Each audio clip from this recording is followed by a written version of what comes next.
Hi, my name is Chris Lemmons, and I'm here at the facilities of Emitted Energy in Sterling Heights, Michigan, with expert in his field, Ken Reinecke. Ken, thank you for joining me. Always a pleasure to be here, Chris. So, Ken, why are you here today? Why did you want to come here and talk to me today?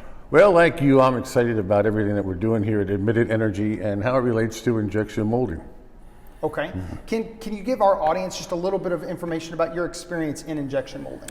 Well, I've been doing this for 38 years in the industry. Automotive is mainly where I've been.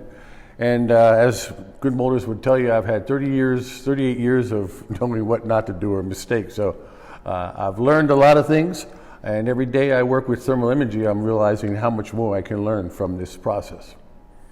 So Kenny, how can infrared technology be implemented into injection molding, and how can that truly help the process? Well, as far as being implemented, it's quite simple. I mean, it's you set up some cameras, basically, and you pick some areas of interest, and you find out what the thermal signature should be of your part. Some of the more technical areas that we'll get into is what is the absolute optimum molding that you should have for your part.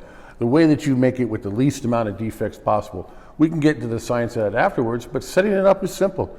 Taking a thermal picture and picking areas of interest that are important to you for your product to make the least amount of defects, to make the best absolute product and no warranties whatsoever. So it's all about productivity, picking those points and saying, yes, I'm going to watch these points, I'm going to make sure my product's perfect every time. So viewing the thermal image of the regions of interest can tell you a story of how your process is working? Absolutely. So if I come and I look at my thermal image and I'm looking at the areas where it gates, for instance, and if I don't see the proper temperature and that the gate is on and it's being fired at the proper time, I know that something's wrong in my delivery system, and I might as well not even keep that part because it's not going to make the same part that I should be making. Just like that, I can tell if my cooling is down. If somebody has failed to turn the thermolator on, or if I'm getting some blockage and I'm not getting the Reynolds number that I want to cool that thing, I can pick that up immediately in my thermal image signature.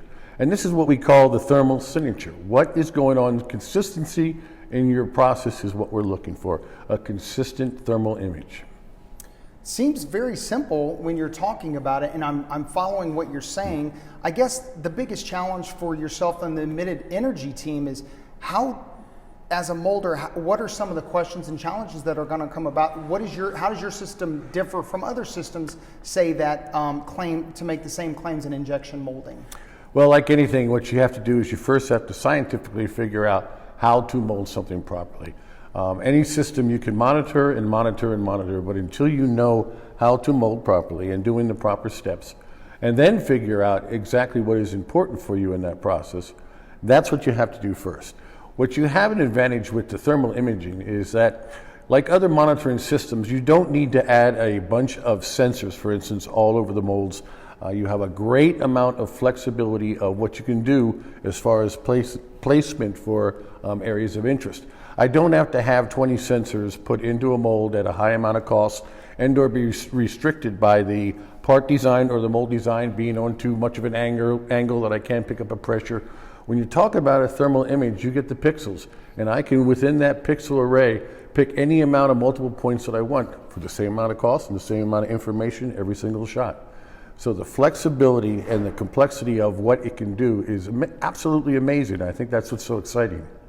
That's very interesting. I think that's really going to be appealing to a lot of the experts in this industry, because I know I've worked in injection molding for quite some time myself, just from a manufacturing standpoint, and the sensors going out, a thermocouple goes out, it would have to be a headache to a manufacturer on a daily basis. So you're saying those sensors are no longer needed with the TPMS. That's correct. Simply looking at the thermal image. And it's some of the visual things that you just can't pick up and or is very subjective with quality people. And sometimes you'll get a difference of calls, but I can watch the thermal fronts come together on two different points to make what's known as a weld or meld line and make sure it's perfect every time without having to get a judgment call as, will this weld line be good or not?